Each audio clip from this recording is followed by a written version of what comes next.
প্রত্যেকদিন বাড়ি থেকে ভ্লগ স্টার্ট করলেও আজকে না রাস্তাতে হাঁটতে হাঁটতে ভ্লগটা স্টার্ট করে দিলাম। আসলে হাঁটতে হাঁটতে যাচ্ছিলাম আজকে সবজি আনতে। বাড়িতে অনেক সবজি আছে, তারপরেও যাচ্ছি যে আমি প্রত্যেকদিন আমার খাবার তালিকাতে শাক রাখি, আর আজকে না একটু কাঁচা কলা নেওয়ার জন্য এসেছিলাম। আর বিশেষ করে ছোট মাছ পেলে নেব বলে চলে এসেছিলাম। খুঁজতে খুঁজতে অবশেষে দেশি ট্যাংরা মাছ পেয়ে গিয়েছিলাম, হাফ কিলোরও বেশি ছিল, তো বললাম যে সবটাই দিয়ে দাও। আসলে ছোট মাছ খাওয়াও উপকার, আর আজকে মাদেরকে ডেকেছি। এদিকে ভিডিও বানাচ্ছিলাম, তো দাদা বলছে এইভাবে কেন বানাচ্ছ, আমি হাতে নিয়ে দেখাচ্ছি, এই যে এইবারে ভিডিও বানাও। এই নিয়েই আর কি সবাই হাসাহাসি মজা করছিলাম। আর বাজার থেকে এসে দেখি কাকিমা চলে এসেছে। কাকিমার এদিকে সব সবজি কাটা হয়ে গিয়েছে, এবার শেষে বললাম যে মাছটা কেটে নাও। আর আজকে যেহেতু মা আসবে, মানে মাকে ডাকলাম, যার জন্য মা বললো যে ঠিক আছে আমি সব রান্না বান্না করব।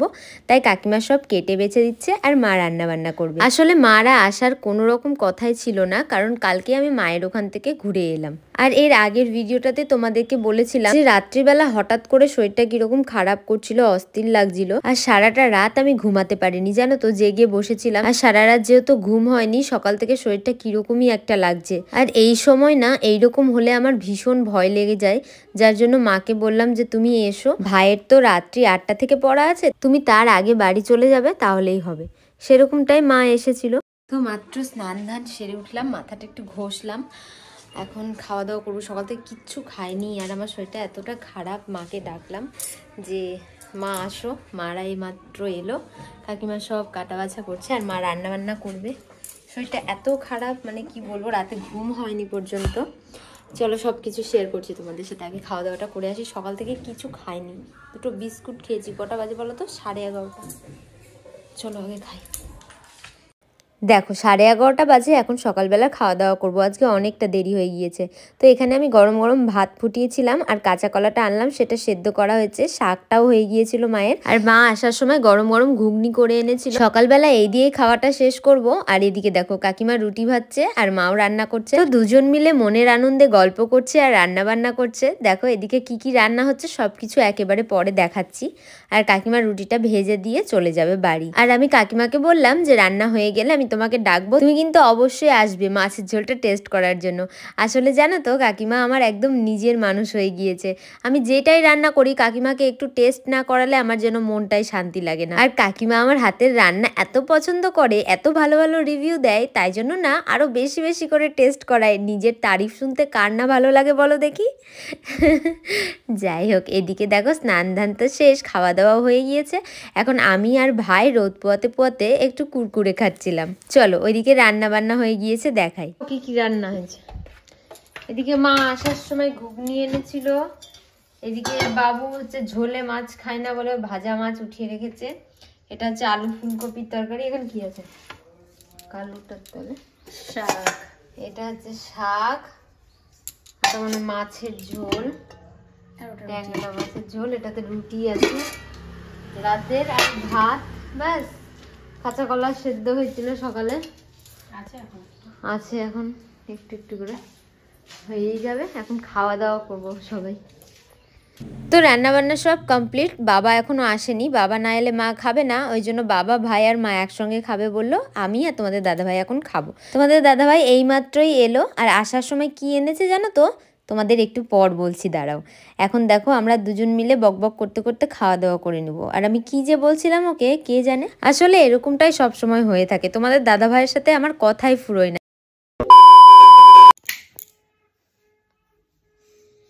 Good afternoon guys. দেখো আমি না একটু শুয়েছিলাম, তো সন্ধ্যা হয়ে গিয়েছে।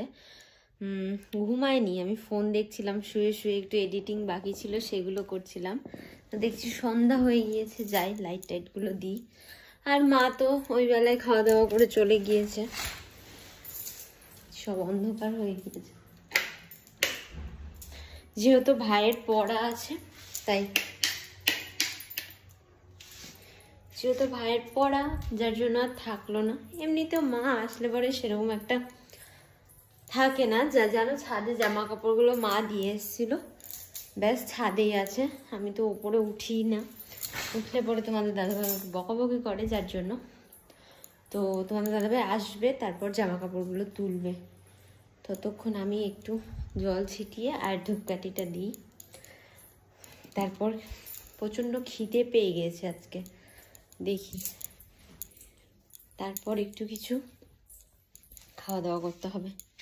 তো আমি সন্ধ্যার জল ছিটিয়ে ধূপকাঠি দিয়ে চলে এলাম রান্নাঘরে, একটু টিফিন করে নিয়েছিলাম। এরপর ওইবেলা বললাম না তোমাদের দাদাভাই কী এনেছে, এই দেখো এনেছে বোনলেস চিকেন, আর এদিকে কী এনেছে জানো তো, চিকেনের কচকচিগুলো।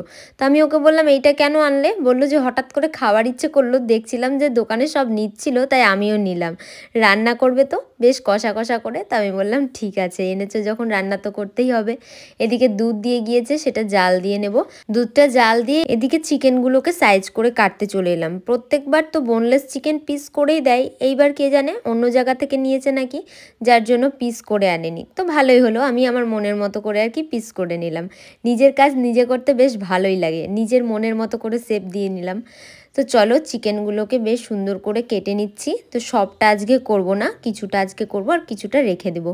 এইরকম বোনলেস চিকেন ঘরে থাকলে খুব সুবিধে হয়, যখন তখন খেতে ইচ্ছে করলে দোকানে যেতে হয় না। অন্যদিকে একটু চাউমিনের সাথে খাওয়া যায়, কখনো পাকোড়ার সাথে খাওয়া যায়। তো বোনলেস চিকেনগুলো কেটে সুন্দর করে ধুয়ে নিলাম, কিছুটা রেখে দিলাম আর কিছুটা পাকোড়া করব। চলো, তো কিছুই না, চিকেনটার মধ্যে স্বাদ মতো লবণ, পরিমাণ মতো হলুদ, একটু লঙ্কার গুঁড়ো, একটু জিরের গুঁড়ো, কিছুটা আদা রসুনের পেস্টও দিয়ে নিলাম। এইটা না আমি প্যাকেট কিনে রাখি, বেশ সুবিধে হয়। অল্প জিনিস না, মিক্সিতে তো ঘোরানোও যায় না, সমস্যা হয়। তাই একদম কুচি কুচি করে পেঁয়াজ কেটে দিয়ে দিলাম, একটু ময়দা, একটু চালের গুঁড়ো দিয়ে দিলাম ক্রিস্পি হবে বলে। এবার একটুখানি সয়া সস দিয়ে নিচ্ছি আর একটা ডিম ফেটিয়ে দিয়ে দিব। একটু ভিনিগার দিয়ে দিয়েছিলাম, সেটা না দেখাতে ভুলে গিয়েছি। চলো সব কিছুকে ভালো করে মেখে নিয়ে আমি 10-15 মিনিট মতো রেস্টে রেখে দিয়েছিলাম। ততক্ষণে তোমাদের দাদাভাইও চলে এসেছিলো। ব্যাস, তারপর আর কি, তোমাদের দাদাভাই এলো, গরম গরম পাকোড়া ভেজে দিয়ে দিলাম। তো এখন আমরা তিনজন মিলে খুব মজা করে পাকোড়া খাবো। তিনজন কেন বলছি বলো তো, কারণ আমার পেটুর মধ্যে যে ছোট্ট পুচকুটা আছে, সেও কিন্তু এরকম চাটরা খাবার খেতে খুব ভালোবাসে। কারণ আমি যখন এসব খাই তখন সে কিন্তু ভেতর থেকে খুব কিক করে আর জানায় ভীষণ টেস্টি।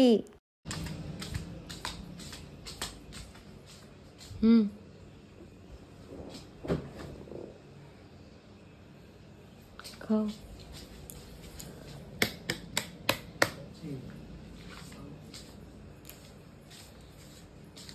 অনেক দিন পর চিকেন পকোড়া হলো বাড়িতে।